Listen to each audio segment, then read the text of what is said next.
Selamat pagi, saudara sekalian. Puji Tuhan, hari ini kembali kita bisa bertemu. Minggu ini kita mulai dengan seri renungan harian. Tidak ada lagi ibadah online, tetapi hanya renungan online. Saya mengundang saudara-saudara semua yang sudah memungkinkan. Mari kita hadir bersama-sama dalam ibadah. Mari kita akan merenungkan firman Tuhan ini. Tuhan memberkati. Puji Tuhan. Hari ini kita akan merenungkan satu bagian firman Tuhan dengan satu tema, apa saja yang terjadi ketika saudara percaya kepada Yesus Tuhan dan Juru Selamat. Diulangi lagi, apa saja yang terjadi ketika saudara percaya kepada Yesus Tuhan dan Juru Selamat. Kita akan membaca terlebih dahulu satu ayat, setelah itu kita akan berdoa. Tentang Yesuslah semua nabi bersaksi bahwa barang siapa percaya kepadanya, ia akan mendapat pengampunan dosa oleh karena namanya. Tentang Yesuslah semua nabi bersaksi bahwa barang siapa percaya kepadanya, ia mendapat pengampunan dosa oleh karena namanya. Saudara-saudara sekalian, mari kita akan berdoa. Bapa, di dalam nama Tuhan Yesus kami mengucap syukur pada saat ini. Kami bersama-sama akan merenungkan firman Tuhan. Tolonglah dimanapun kami berada, kami boleh mengerti kebenaran ini dan kami boleh bersukacita dan boleh bergembira karena kebenaran yang disampaikan ini. Sementara kami ada di rumah, kami boleh menikmati kasih Tuhan. Dalam nama Tuhan Yesus kami berdoa. Amin. Saudara, kembali lagi pertanyaannya, apa saja yang terjadi ketika saudara percaya kepada Yesus sebagai Tuhan dan Juru Selamat? Dikatakan oleh firman Tuhan bahwa barang siapa percaya kepadanya, ia akan mendapat pengampunan dosa oleh karena namanya. Mengapa kita percaya dan mendapat pengampunan dosa? Kata firman Tuhan, Yesus Kristus sudah mati di atas kayu salib karena dosa-dosa kita, dikuburkan dan bangkit pada hari yang ketiga. Itu adalah kasih karunia Tuhan yang dianugerahkan kepada kita.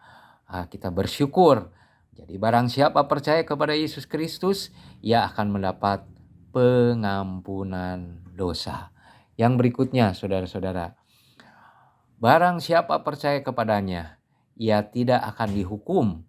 Barang siapa tidak percaya, ia tetap berada di bawah hukuman, sebab ia tidak percaya dalam nama anak tunggal Allah.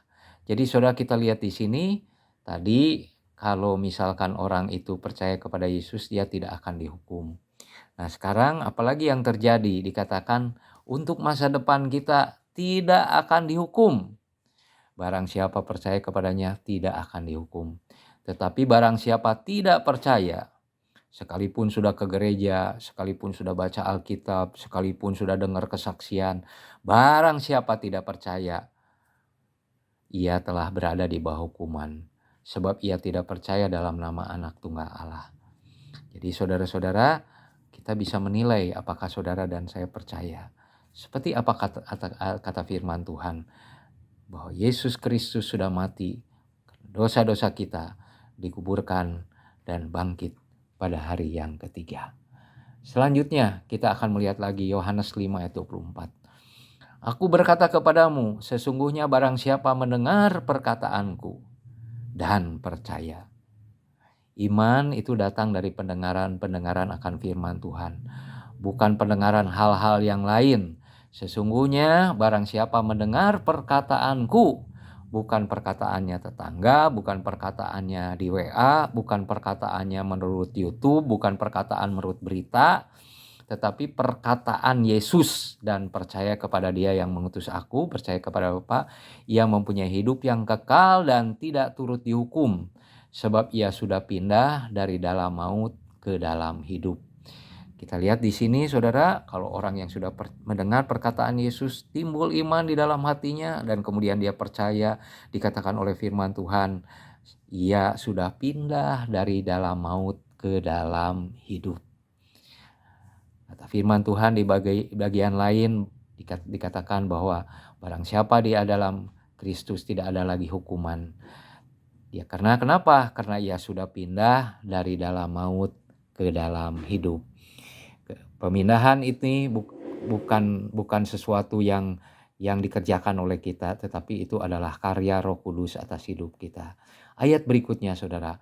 Nah, begitu besar kasih Allah akan dunia ini, sehingga ia telah mengaruniakan anaknya yang tunggal, supaya setiap orang yang percaya kepadanya tidak binasa, melainkan beroleh hidup yang kekal.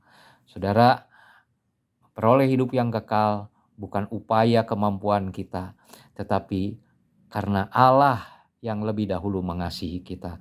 Karena Allah yang memilih kita, bukan kita yang memilih Allah. Dan ketika kita percaya, saya tahu bahwa tidak semua orang bisa percaya mendengar firman Tuhan ini. Jadi pada saat ini setiap orang yang percaya kepadanya tidak binasa, melainkan beroleh hidup yang kekal. Mengapa demikian? Karena Allah mengasihi isi dunia ini. Kita teruskan dengan ayat selanjutnya.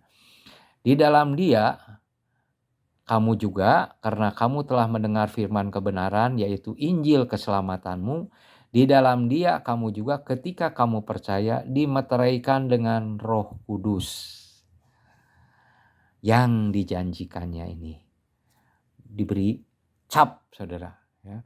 Meterai itu biasanya untuk mengesahkan satu perjanjian, untuk mengesahkan satu transaksi, sehingga itu betul-betul menjadi sah secara hukum, bisa dipertanggungjawabkan, bukan hanya lisan, tapi dimeteraikan dengan Roh Kudus yang dijanjikannya itu.